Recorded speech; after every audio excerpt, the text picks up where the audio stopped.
If you've been wondering how to purchase Grammarly for a year, quarterly, or monthly, you're in the right place. In this video, I'm going to walk you through the process step by step so you can choose the billing plan that fits your budget and writing needs. Whether you want to pay month to month, save more with a quarterly plan, or get the best value with an annual subscription, this guide will make the whole process simple and easy to follow. And before we jump in, if this tutorial helps you out, make sure to hit that like button and subscribe for more helpful software guides just like this one. Alright, let's get started. First, open your browser and go to app.grammarly.com. This is Grammarly's official website, and it's where you'll be able to choose your plan and complete your subscription securely. Once the page loads, look for the option that says Get Grammarly Plus and click it. This will take you to the plan selection page where Grammarly shows the available billing options. After that, you'll see a window with 3 tabs for monthly, quarterly, and annual billing. This is where you can decide how long you want to subscribe for. If you want more flexibility and don't want to commit for too long,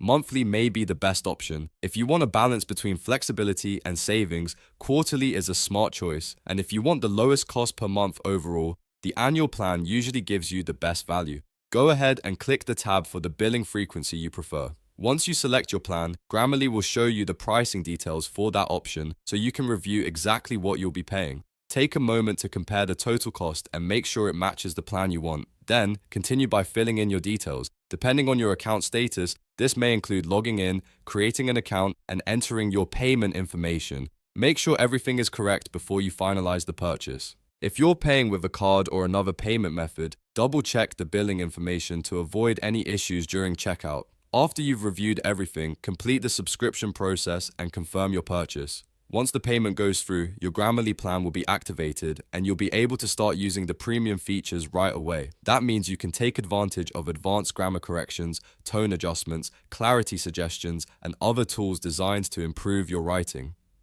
If you're still deciding which billing option to choose, here's a quick tip. Monthly is great if you only need Grammarly for a short time, quarterly works well if you want a little more commitment with some savings, and annual is usually the most cost-effective if you plan to use Grammarly long-term. So choose based on how often you write and how long you expect to need the service. And that's it. You now know how to purchase Grammarly for a year, quarterly, or monthly using the official Grammarly website. If this video helped you, please give it a thumbs up, subscribe to the channel, and turn on notifications so you don't miss the next tutorial. Thanks for watching, and I'll see you in the next one.